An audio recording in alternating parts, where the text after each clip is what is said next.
Alors la première méthode pour tracer la droite d'équation cartésienne 3x moins 2y plus 5 égale 0 est relativement simple. Il suffit de choisir une valeur de x totalement au hasard, ou pas au hasard, ça dépendra aussi de la forme des coefficients. Parfois en observant, on peut faire des choix de x plus malins que d'autres.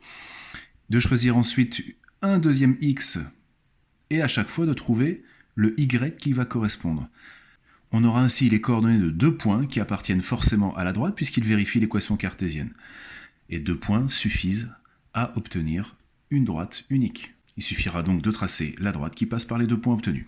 Alors prenons x égale moins 3, tout à fait arbitraire de ma part. Pour x égale moins 3, je vais remplacer donc dans l'équation x par moins 3, ça va donner 3 fois moins 3, moins 2y plus 5 égale 0, ce qui équivaut à moins 9 moins 2y plus 5 égale 0, ce qui équivaut à moins 9 plus 5, c'est-à-dire moins 4 moins 2y égale 0. Dernière étape, ou avant-dernière étape, ça nous fait donc 2y égale moins 4, et y égale moins 4 divisé par 2, c'est-à-dire moins 2. Donc si je choisis x égale moins 3, pour que le point obtenu appartienne à la droite D, il faudra que y soit égal à moins 2. Ça veut donc dire que le point A, de coordonnées moins 3, moins 2, il appartient à la droite D. Choisissons maintenant une deuxième valeur de x pour obtenir un deuxième point. Je vous propose de choisir x égale 1.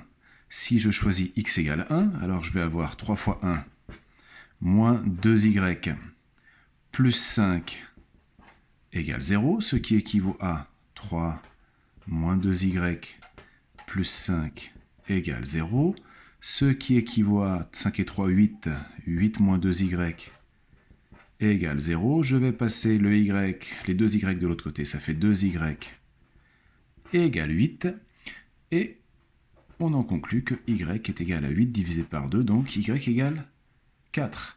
Pour x égale 1, il faudra que y soit égal à 4 pour vérifier l'équation qui est ici. Donc le point B, de coordonnées 1, 4, appartient à la droite D. Et maintenant que vous avez obtenu ces deux points A et B qui appartiennent à la droite D, il ne vous suffit plus de tracer la droite D en disant que la droite D, c'est ni plus ni moins que la droite AB.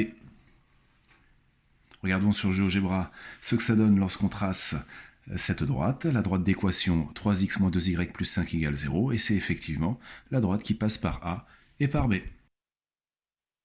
Une deuxième méthode consiste à travailler non plus avec deux points, mais à travailler avec un point et un vecteur directeur de la droite D.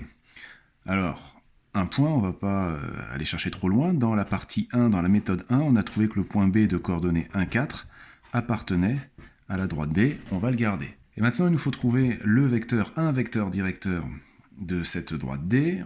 C'est là que le cours nous est utile, puisque ax plus by plus c, le vecteur directeur, c'est moins ba, donc ici c'est moins 2, c'est-à-dire 2, et a, c'est-à-dire 3. Ce vecteur u est un vecteur directeur de la droite D, donc il dirige la droite D. Comment maintenant réussir le tracé de la droite D avec la donnée d'un point et d'un vecteur directeur? Eh bien, on place le point, et on va tracer ensuite le représentant du vecteur u qui a pour origine B. Il va nous emmener à un deuxième point qui nous permettra de tracer la droite D. Fin de cette vidéo qui nous donne donc deux méthodes pour représenter une droite à partir de son équation cartésienne. Je vous propose de me retrouver très rapidement dans une prochaine vidéo qui nous permettra de trouver l'équation cartésienne d'une droite de plusieurs façons possibles.